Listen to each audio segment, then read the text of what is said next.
Hey nerds, Jared Bear here, reacting to more Star Wars stuff. That's all you're going to see this week. This is props. This is a prop video I wanted to react to. John Williams props, Leia's lightsaber, and more from the Rise of Skywalker.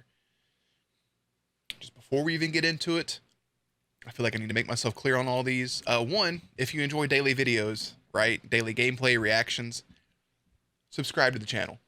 Two, I just need to let you guys know, not a fan of The Rise of Skywalker. Not a fan of the last three movies. I get why some people may like them. If you do, if you love them, if they're your favorite movies, awesome. For me personally, in the bottom of my movies has got to be the last three of them that have came out, which is Solo, The Last Jedi, and The Rise of Skywalker. I honestly thought after watching Solo and The Last Jedi, nothing could get worse. And then they gave us The Rise of Skywalker, which was just everything just thrown together.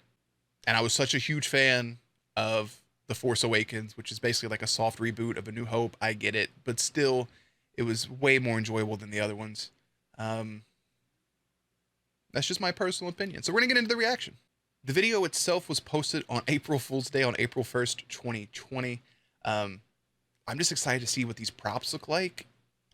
I'm a huge fan of props. I wish I could find my lightsaber. It's around here somewhere. We're wearing the periodic table of Star Wars villain shirt, though. Jerry, my main man, works best behind the scenes. We're going to go ahead and hop right into this.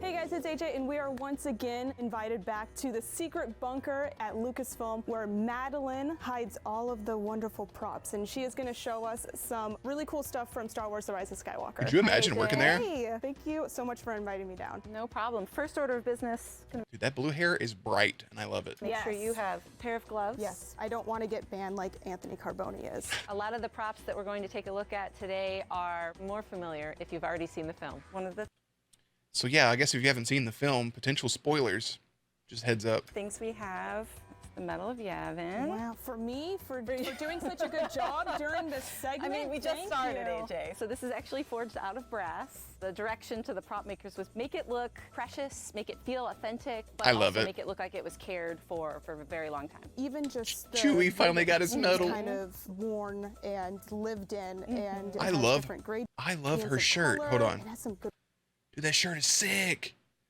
I want that. weight to it. I would be very excited if I won this. The next prop we'll pull out here. One. Ooh. If you want it. can see Can the you shape feel of it? it. So this is a Sith Wayfinder. There's a stamp. Which is amazing because from afar, not many people probably saw these little details right here, but it being there just gives it a little bit more of that feel, which is really cool. This is Janna's bow. Like a lot of her props and costumes that we've seen before, her bow is meant to look like it's been created out of foraged, scavenged parts. I'm not gonna lie to you. If I'm in these movies, y'all are not getting these props back. These are going home with me. And then the other cool thing about her bow, which is sort of like a combination. Just gonna go bow missing off the blaster, set. Rifle blaster sort of thing, but it's also ambidextrous. We have a couple of new lightsaber designs that debuted in The Rise of Skywalker. Yep. This one made Oh, quite a hit dude, at sick. 23 This is the first time I'm getting to see what the actual like Hilton stuff looks in like. 2019. This is the dark side ray, double-bladed, like. Dude, look at that. That is nice. Look at this too. So one, I doubt this was meant, but the shape of this reminds me of, I can't think of his name. The guy from Jedi Fallen Order. The master to Cal, and then Cal got his end of the saber in the game. It reminds me of that. Something Topal. Had to look it up. Jaro Topal. I knew I was close. His lightsaber. But if you notice too, like this looks like Vader. So you have that, which doesn't have any reference to the dark side, but Vader is dead. I mean, clearly. And then you have double-ended, which is Maul, which is what we've been wanting somebody to have a double-ended saber since then. That we're holding here. This piece in the center actually gives it like a really good, solid That is foundation so in which to then cool. snap into place. Yeah. I And wonder then- if when it's closed, if there's a way that those two stick together so that piece doesn't get when it's loose. not in its open position, there's actually magnets here to kind of connect the pieces so that If I would have waited 3 seconds, dude, look at the emitter. that jagged cut right there too. So it's not fully on both ends like that shape, but it's, dude, that's so sick. They won't just open up randomly. Yeah. So that gives them a little bit more control when they're trying to choreograph how she's going to be holding this. This shape in particular on this lightsaber, Darth Vader's main lightsabers, actually has this shape on it. So it kind of gives you that dark side feel. And then Let's obviously go. double-bladed reminds you of Maul. They're definitely pulling Bro. from stuff that you've seen before, but making something new. So I probably say this every time, but this might be my favorite prop, possibly of all time. But this is Leia's lightsaber. Really beautiful materials. It's kind of different. I gotta say, one, Leia's lightsaber is beautiful. I heard rumors that it was supposed to be pink. Her crystal and her color was supposed to be pink for her saber. Wonder why they didn't go with that. It would have been cool to see. But that Dark Ray's saber, that fight scene didn't last long enough. And I haven't seen any sales or props or toys for that double-sided saber at all. Even though there were rumors in episode 9 in the original Colin Trevorrow, God, I hope that's his name.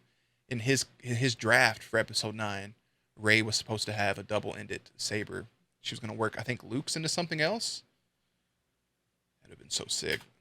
From any lightsaber we've seen before. It has mother of pearl inlay. It has a copper color MOP, throughout. Hope for The Fish and design Wildlife. of Leia's lightsaber is inspired by the Art Deco movement of like the 1930s. But wait, there's more. These are some pretty special props. more. These are props that are all surrounding the character of Oma Trace, which is the character that John Williams played. The props team was basically tasked with creating a unique prop that would look like it belonged in the Star Wars galaxy, but that the prop itself is actually a reference to a prop from a John Williams film. So we have a number That's of so dope. recognizable props here that while they're in the Star Wars style, you probably can identify a couple of them. A couple of them for Yeah. sure. This one is extra special to my heart. It's a time turner from Yeah. Prisoner of Azkaban, Harry Yes, Potter. Harry Potter. And Yeah. That's the only Star Wars movie, shit. That's the only Harry Potter movie I haven't seen is Prisoner. And everybody gets on me for it. I'm sorry. John Williams, actually dude, the works fact he finally got a because it's cameo in these super movies cool. is So just this beautiful. Has an hourglass Just in it. the that you can greatest see the scenes composer. move, which is really special. And right here we have a set of pilot wings. These are from Catch Me If You Can. And actually in our Besh, we have the letters T, W, and A for Transworld Airlines. They still put this much detail and this much heart into this, which makes that scene even more special. And then, of course, Star Wars fans, I suspect, may be interested in a couple of the other ones that we have here. Yes, we have a few from Indiana Jones. This beautiful whip here, Yep. which looks like it would hurt a Does. lot more. We have the Sankara stones, which is really cool because they even put the line details on there too. And this isn't everything. This isn't everything. Yeah, so they made around 40 different props from 40 different John Williams films. Very cool. Thank you so much. The only thing I would have been able to guess from that would have been the whip for and maybe the letting us wands. back down here Dude, to that's check out some of these beautiful items. No problem. that is fantastic minor detail for such a shitty movie. In all seriousness, I hope there are people out there that enjoyed The Rise of Skywalker for what it was. It just could have been so much better, and I think a lot of people realize that. But seeing these props, man, is really, really cool. I know I probably dragged out this video longer than I needed to, but I just had to talk about Rey's lightsaber because that is one of my favorite things. And they still, again, more spoilers, they still haven't shown anything for her yellow lightsaber. I've always said if I had a saber that the blade color would be yellow, and supposedly that blade is supposed to be double-ended. I think that was confirmed by J.J. Abrams. It's just that it leaves so much. It leaves you wanting more, and we're not going to get more with those characters. And I think that's what hurts the most. Dude, Kylo's mask is so sick. Anyways, that's all I got for the video. Hope you guys enjoyed the reaction. If you did, drop a like. Star Wars playlists and stuff should be popping up on screen. And as always, check back for gameplays, commentaries, news, and updates. Later, nerds.